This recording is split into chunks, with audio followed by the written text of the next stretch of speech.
美方征税目标直指中国军工、卫星航发船舶等全上榜。北京时间4月4日，美国发布建议征收中国产品关税的清单，涵盖约1300个单独关税项目。美国贸易代表建议对清单上的中国产品征收额外25%的关税，以弥补中国不合理的技术转让政策对美国经济造成的损害。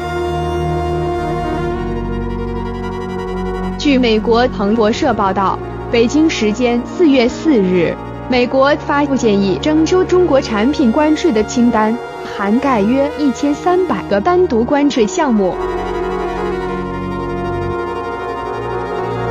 美国贸易代表建议对清单上的中国产品征收额外25%的关税，以弥补中国不合理的技术转让政策对美国经济造成的损害。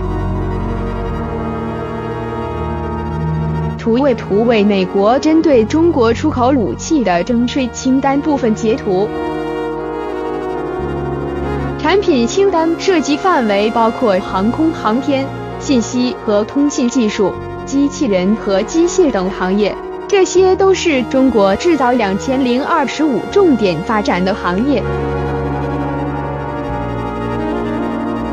此外，还涉及航空发动机、船舶、核能相关领域的产品。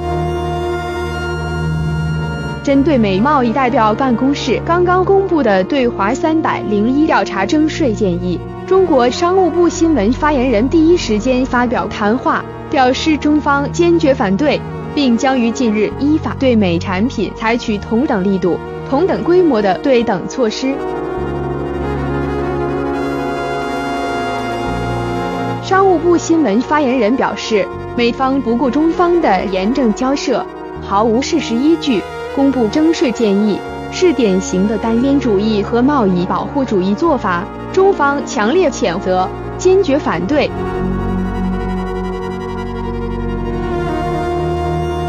图为美国针对中国出口发动机的征税清单部分截图。他指出，美方此次公布的清单罔顾40年来中美经贸合作互利共赢的本质，罔顾两国业界的呼声和消费者的利益，不利于美国国家利益，不利于中国国家利益，也不利于全球经济利益。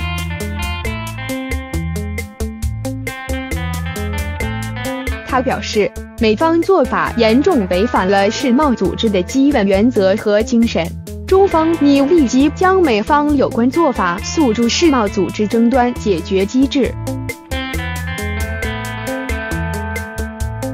我们将根据《中华人民共和国对外贸易法》相关规定，准备对美产品采取同等力度、同等规模的对等措施。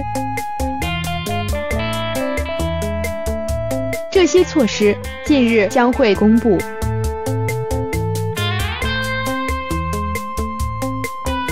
商务部新闻发言人说，我们有信心、有能力应对美方任何贸易保护主义措施。